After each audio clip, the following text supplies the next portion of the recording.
그 병원에서 이 병을 알 수가 없어. 피는 계속 나오는데 그 당시만 해도 지금은 뭐 과학의학이 발전돼서 그런 부분에 검사가 잘 되고 치료되지만 당시만 해도 열악하잖아요.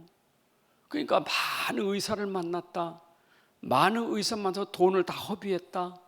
그래도 아무 효험이 없었더라.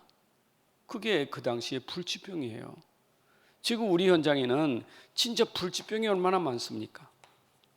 도대체 고칠 수 없는 불치병 이런 게 많은 거예요. 전염병이나 감기는 뭐 이거는 다 의술이 발달되면서 이게 되잖아요. 근데 불치병이 이름 모를 병이야 이게. 그런데 이 병이 오늘 그냥 싸잡아서 모든 사람은 나 자신에게 내 개인에게 지금 이 병이 왔단 말이에요. 개인에게. 이런 병들이 지금 오만때만 병이 나에게 왔어요. 근데 어차피 나는 생로병사라. 생로병사. 태어나서 죽을 때까지 병들어 죽는 거예요. 병들어 죽는 거예요. 물론 사고로도 죽지만 거의가 병들어 죽잖아요. 그 노인병. 결국 노화로 죽는 거예요. 점점 병 들어가다 죽는 거예요. 인생은 어차피 다 병을 가지고 살다 죽는 거예요. 그런데 이 병이라는 것이 우리에게는 여러 가지가 있지만 우리 저번에 마태복음 10장 22절에 있는 말씀처럼 우리가 병이라는 게 겉으로 보면 눈도 멀고 말도 못하지만 그 속에는 귀신이 들려서 말 못하고 눈을 멀게 하더라. 여러분 38년 된 병자가 베드스목가에서 움직이질 못하는 거예요. 근데 예수님 고치면서 그 여인에게 한 말이 다시는 심한 병에 걸리지 않도록 죄를 짓지 마라. 그 죄로 인해서 오는 병이에요. 이런 마태복음 9장에도 중국병자가 친구들에서 들커서 들려오잖아요. 중병자. 근데 예수님 뭐라 하세요? 네 죄사함을 받았느니라 그랬다니까요. 병 고치기 전에 네 죄사함을 받았느니라. 여러분 사람이라는 건 눈에 보이는 육신병도 있지만 눈에 보이지 않는 정신병, 그 다음에 영적인 병이 있는 거예요. 정신병, 영적인 병이 있는 거예요. 근데 사람들이 이게 안 보이니까 육신병만 하고 이건 모르고 있는 거예요. 그러니까 육신병만 고친다고 고치는 게 아니에요 지금요. 오늘도 신문에 보니까 우리는 국민 90% 이상이 우울증에 다 빠졌대요. 우울증. 다 우울증 때 심각해요 지금. 그 우울증은 이것도 약 먹으면 그게 자기한테 뭔가 데미지가 생기니까 약은 안 먹고 알리지 않는 거예요. 그래서 이 환자로 사는 사람이 너무 많다는 거예요. 여러분 이런 모든 병들을 누가 치유하시느냐 이 말이에요. 여러분 이 병든 인생들 어떻게 치유합니까? 병든 인생은 이거는 하나님 말씀밖에 없어요. 말씀이 치유예요. 히브리서 4장 12절에 보니까 하나님 말씀은 영혼, 관절, 골수를 찔러 쪼개 치유한다고요. 오늘 보니까 누룩이지만 이 누룩이 들어가면 전체를 부풀게 해서 빵을 만들잖아요. 니스트가 들어갔더니 누룩이 들어갔더니 여러분 누룩에 생명이 들어가면 이 생명은 능력이 있다고요. 여러분 말씀은 생명이에요. 이 생명에 들어가면 치유가 되는 거예요. 그래서 우리가 하나님 말씀 듣다가 치유받는 거예요. 그래서 여러분 예배 시간이 얼마나 중요한지 압니까? 예배 시간은 곧 치유의 시간이에요. 그리고 우리가 치유받는다는 것은 순서가 있는 거예요. 순서가. 하나님의 순서는 육이 아니에요. 육이 아니에요. 하나님의 순서는 육 이전에 내 영혼이 잘 돼야 된다고요. 그래서 하나님 말씀은 그 말씀 듣다가 내 영혼이 회복돼야 돼요. 내 영혼에 하나님으로 충만해야 돼요. 말씀으로 충만해야 돼요. 그래서 말씀이 들어가 내 영혼 속에, 내 깊은 영 속에 들어가야 치유가 되는 거예요. 그러니까 예배 시간에 여러분들이 영으로 찬양하고 영으로 기도하고 영으로 말씀을 받아야 살아나는 거예요. 육만이 아니에요. 우리가 육으로 와서 앉아있는 게 중요한 게 아니고, 앉아있는 것도 중요하지만 내가 내 영이 살아야 되기 때문에 하나님 말씀 들을 때는 내가 기도 속에서 내 영이 말씀하고 부딪혀야 되는 거예요. 여러분, 영이 살아야 돼요. 그러니까 영적인 존재는, 사단은 이 영이, 이게 헷갈리게 만드는 거예요. 말씀 들을 때 영을 혼돈케 공허하게 만드는 거예요, 사단은. 그래서 말씀을 못 듣게 하는 거예요. 왜 말씀 들을 때 혼미해집니까? 왜 말씀 들을 때 혼미해서 잠이 옵니까? 왜 말씀 들을 때 딴 생각이 들어옵니까? 사단의 역사예요. 사단의 역사. 말씀을 못 듣게 하는 거예요. 내 영이 말씀을 듣지 못하게 하는 거예요. 여러분, 그래서 기도 속에서 말씀을 들어야 되는 거예요. 아까 서두 얘기했지만, 여러분 찬양, 정말 기도하면서 찬양 부르면요, 찬양 부르다가 치유가 되는 거예요. 교회에서 대표 기도할 때, 장기 기도할 때 여러분들 그 기도 시간이 얼마나 중요한 시간인 줄 압니까? 함께 기도가 돼야 돼요. 그 기도 속에 우리 자신들이 치유되는 건데, 자, 본래 인간이라는 것은 이런 존재가 아니에요. 이런 병든 존재가 아니에요.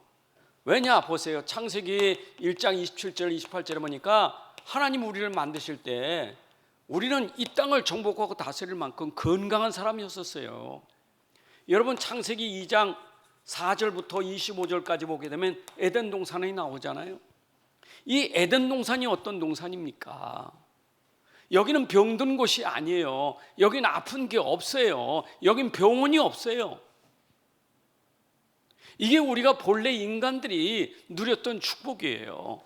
그런데 언제부터 우리 인간이 병이 생겼느냐? 그것이 창세기 3장 1절부터 6절 사건으로 병이 생기게 된 거예요. 이게 뭡니까? 유혹은 사단이 유혹했지 않습니까? 유혹하니까 불신앙이 생기지 않았습니까? 결국은 뭐예요? 그게 죄 아닙니까? 이게 원죄예요.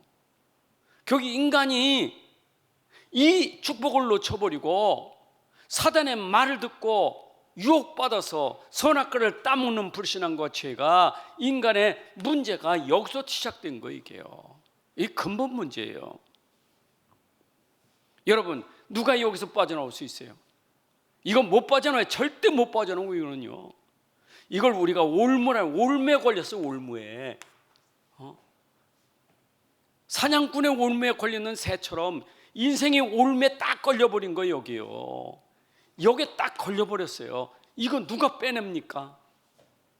누가 이 사탄 권세를 이기며, 누가 이 불신앙을 꺾으며, 누가 이 죄 권세를 이길 수 있겠어요? 아무도 못해 이거. 그래서 인생은 여기에, 인생이 이 올무에 걸려서 지금 고통받고 있잖아요. 제가 수요일 저녁에도 말씀드렸잖아요. 인생은 고통이요, 외적인 게 아닙니다. 내 안에 있지. 결국 하나님 떠나면 나라는 게 나를 고통스럽게 만드는 거예요. 사람들이 이걸 몰라요. 이거를 자기를 몰라. 그 인생이 올매에 걸린 거예요. 여러분, 내가 진짜 말씀을 깨달으면 나가 없어지는 거예요. 말씀 깨달으면 나가 없어져야 그게 내 인생이 본래 회복되는 거예요. 그렇죠? 내 안에 어떻게 나가 있습니까? 내 안에 나가 아니요, 내 안에 하나님이지. 근데 우리는 하나님 떠나버리니까 내 안에 나라는 것 때문에 내가 지금 고통을 받고 있는 거예요. 이게 지금 문제예요. 근데 사람들은 지금 자기가 몰라. 남만 보지. 그러니까 저 사람 때문에, 누구 때문에 계속 자기가 시달리는 거예요. 그렇잖아요. 솔직히 말해봅시다. 세상에 사람이 완전한 사람 어디 있습니까? 온전한 사람 있습니까? 의인이 있습니까? 아무도 없어요. 근데 착각하는 거예요. 죄인 보고 착각해. 그렇죠? 악한 자 보고 착각하면 안 되는 거예요. 계속 그거 보고 내가 시험 드는 거예요. 여러분, 중요한 것은 내 안에 내가 중요하지, 그게 사실 내가 살아서 그 사람 살리는 게 우리의 일 아닙니까? 내가 살아서 그 죄인을 살리는 게 우리 아닙니까? 내가 살아서 저 문제 있는 사람을 답주고 살리는 게 나 아닙니까? 그런데 그거 이전에 나라는 게 걸려버리니까 올면서 못 빠져나와. 그래서 이걸 바꿔야 돼요. 이걸 개혁이라는 거예요. 여러분, 우리는 한번 바꿔야 돼요. 인생은 개혁돼야 돼. 개혁이라는 것은 뭐냐? 본래를 찾는 게 개혁이에요. 인생은 본래를 찾아야 돼. 하나님이 우리 인간을 본래토로 찾아가야 돼. 여러분, 나를 어떻게 본래로만 누가 만들 수 있습니까? 이건 하나님밖에 없어요. 삼위 하나님이 그 보좌의 능력으로 할 수 있는 거. 이거는요, 아무도 못해. 하나님만 할 수 있는 거지. 보좌에 계신 하나님이 뭘 가지고 우리를 살립니까? 하나님은 언약 가지고 우리를 살리는 거예요. 언약. 이 언약이에요. 언약. 그래서 하나님 우리에게 언약을 줬다고요. 그럼 내가 해야 될 거 뭐냐? 내 안에 나가 아니라 내 안에 언약이 있어야 돼요. 내 안에 언약이 뭐냐? 하나님 말씀이에요. 여러분들이 내 속에 언약의 말씀이 내 안에 담겨졌다면 그 언약 때문에 사는 거예요. 왜냐? 내 안에 언약은 이루어지니까, 내 안에 성취되니까. 여러분, 말씀이 성취되는 거 누가 막겠어요? 하나님의 언약은 이루어지는데 누가 그 언약을 막겠어요? 아무도 못 막아. 이거는요. 근데 우리는 언약을 놓치고 자꾸 나라는 것 때문에 고통당하는 거예요. 여러분, 어려울 거 없어요. 신앙생활은 열심히 하는 게 아니에요. 자꾸 애를 쓰니까 그게 수고하고 무거운 짐이에요. 그게 종교지. 뭘 애를 씁니까? 열심히 다녀야 됩니까? 그러니까 착각하는 게, 내 열심히 믿지 못해서, 열심히 교회 가지 못해서, 열심히 기도를 안 해서, 내가 열심히 봉사 안 해서 자꾸 거기다 붙여버리니까 사단이 계속 속이죠. 열심 아니에요. 사도 바울 했잖아요. 내가 헛된 열심 했다고. 신앙은 열심이 아니에요. 하나님 주신 언약을 내가 그걸 믿는 게 신앙이지. 여러분, 믿음이 쉬워요? 여러분, 믿음이 쉽습니까? 열심히 쉽습니까? 그게 열심히 내다가 한계가 오니까 넘어지고 자빠지는 거예요. 그렇잖아요. 교회 열심히 한 사람들이 전부 넘어지고 자빠지잖아요. 열심 부렸는데. 그 신앙생활 아니에요. 하나님은 믿음 좋은 사람 찾는 거지 열심 좋은 사람 찾는 거 아니에요. 우리 교회 흐름은 이상해요. 열심 부르면 중직자를 주는 거예요. 열심히 하니까.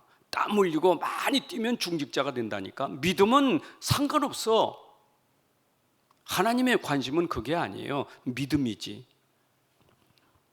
정말 그리스도를 믿습니까? 여러분, 진짜 그건 믿어야 돼요. 언약. 그래서 나를 바꾸는 게 운명을 바꾸는 거. 운명을. 그래서 어떻게 운명을 바꿉니까? 내가 아니라 내 안에 복음이 내 안에 들어와야 돼요. 이게 창세기 3장 15절에 내 안에 들어와야 되는 거예요. 여러분의 운명을 바꾸는 것은 창세기 3장 15절밖에 없어요. 이게 메시아예요. 이게 하나님의 언약이에요. 여러분, 이게 영원한 언약이에요. 오늘 여러분 속에 진짜 내가 아니라 내 안에 복음이 그리스도가 들어갔다면 여러분, 누룩이에요. 내 안에 복음이 들어가는 순간 겨자씨예요. 내 안에 복음이 들어가는 순간 누룩이에요. 그럼 이건 능력이에요. 능력이라니까. 복음은 능력 맞아요? 바울이 했잖아요. 내가 복음을 부끄러워하지 않는 이 복음은 모든 믿는 자에게 구원을 주시는 하나님의 능력이 됨이라. 여러분, 그 누룩 자체가 생명이에요.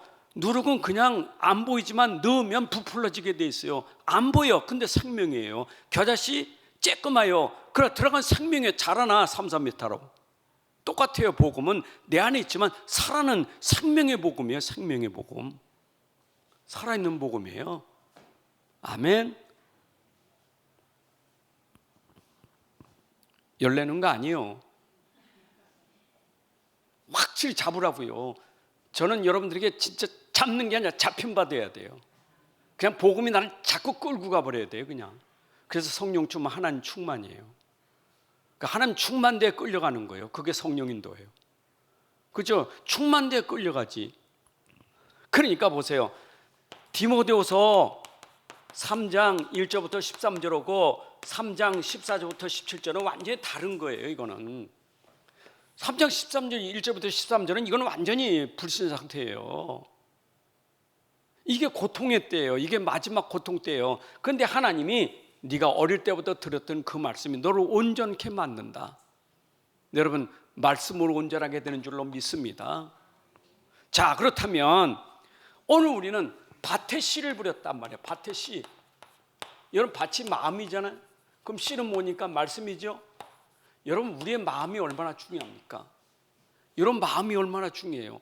마음밭에 씨가 말씀이 들어가야 된다. 여러분 머리에 들어가는 게 아니요 마음에 들어가야지. 마음으로 믿어 의에 이르고 입으로 시인하여 구원에 이르느니라. 여러분 말씀이 들어가면 어떻게 됩니까? 살아나요. 살아나. 베드로전서 1장 23절에 보니까 여러분들 살리는 말씀, 생명의 말씀이에요. 거듭나게 하는 말씀이에요. 생명의 씨앗이에요. 말씀이 들어가면 거듭나게 생명을 줘요. 여러분 보세요. 에스겔서 37장에 보게 되면 하나님 말씀이 들어가니까 마른 뼈도 군대가 된다니까. 맞죠? 여러분 에베소 2장 1절부터 5절에 보게 되면 허물과 죄로 죽었던 너희를 하나님의 긍휼하신 풍성하신 하나님이 너희를 살리셨도다. 여러분들 우리가 죽은 자가 살아나는 것은 말씀밖에 없어요. 나사로에게 말씀으로 나오라니까 벌떡 일어나오잖아요. 자, 말씀의 능력입니다. 다시 읽습니다. 로마서 1장 16, 17절. 말씀은 능력이 있어요. 어떤 능력? 구원하는 능력이 있어요. 구원은 내가 거듭나서 죄에서 빠져나온 것도 구원이지만 광야길 가는 것도 구원이에요. 그게 세절기예요. 여러분들 진짜 내가 세상 살면서 계속 구원의 역사를 하나님은 계속 이루어 가시는 거예요. 영화로운 구원될 때까지 구원이 될 줄로 믿습니다. 그런데 하나님은 결국은 뭐 하려고요? 여러분에게 열매를 기다리고 씨를 뿌리는 거예요. 여러분 농부가 씨를 뿌리던 열매를 기다리고 씨를 뿌리지 열매 없는 씨는 왜 뿌립니까? 그게 요한복음 15장 8절에 있는 것처럼 열매를 많이 맺음으로 하나님이 영광을 받을 것이고 너희는 내 제자가 되리라. 오늘도 열매 맺는 삶이 되시기를 바랍니다. 야, 빨리 갑시다. 시편 73편 여러분 보게 되면 여기 악인과 의인이 같이 있어요. 근데 의인이 악인 보고 시험 들어요. 여러분 악인과 의인은 함께 공존하는 거예요. 근데 의인이 세상에서 악인은 너무너무 잘 되는 거예요. 의인은 예수 믿는데 고통이 너무 많아. 착각하는 거예요. 근데 성전에 들어서 깨닫고 보니까 이것은 앞으로 자빠질 미끄러질 자리에 있는 거예요. 없어질 때는 찾으려고도 못 찾아. 여러분 악인은 잠깐이에요. 속지 마세요. 불신자 잘 된다고 속지 마세요. 안 믿는 사람 잘 된다고 속지 마세요. 우리가 착각하기 쉽습니다. 우리의 길은 어떤 길이요? 시편 1편 1절에 있는 것처럼 우리의 길은 의인의 길이고 우리는 말씀 따라가는 길이에요. 아멘. 하나님이 형통케 하시는 길이에요. 그래서 우리 고백은 뭐가 돼야 돼요? 시편 23편 1절에 여호와는 나의 목자시니 내게 부족함이 없으리로다. 오늘도 하나님으로 누리시기 바랍니다. 내가 하나님으로 누려야 돼요. 누림이 증인이에요. 여러분 오늘도 누림이 돼야 돼요. 누림은 영적 상태가 누림이 돼야 돼. 아무것도 없어도 여호와는 나의 목자, 부족함이 없다. 여러분이 누리면 그 누림의 현장은 흑암이 무너지고 누리면 영향이 미쳐지는 거예요. 나 가족 같이 있을 때 남편이 누리면 아내가 영향받고 아내가 누리면 남편이 영향받는 거예요. 여러분 자녀에게 누리면 눈이 영향가는 거예요. 뭐예요? 여호와는 나의 목자신 내게 부족함이 없으리로다. 이제는 우리 주 예수 그리스도의 은혜와 아버지 하나님의 크신 사랑과 성령의 인도 역사 충만하심이 오늘 함께 모여 기도하고 이제 현장을 향해 가는 주의 자녀들 머리 위에 가정과 산업과 후대들 속에 이제부터 영혼까지 함께 할지어다. 아멘.